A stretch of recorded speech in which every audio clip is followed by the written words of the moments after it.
সলাৎ, বিশেষভাবে নামাজ, এখানে কোনো আপনার টাল বাহানা চলবে না। আপনার নামাজ কায়েম করতে হবে, এর জন্য আপনাকে চেষ্টা করতে হবে। আপনাকে চেষ্টা করতে হবে। যদি আপনি আখিরাতকে ভয় করেন, যদি আপনি আল্লাহকে ভয় করেন, যদি আপনি ইসলামকে ভালোবাসেন, তবে আপনাকে নামাজ পড়তে হবে।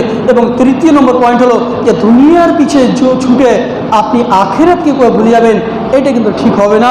এখান থেকে আমার কথাকে ইতি করছি।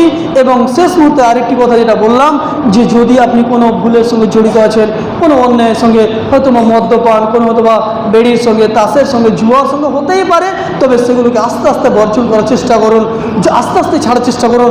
আল্লাহ রাব্বুল ইজ্জতের সহযোগিতা অবশ্যই আসবে।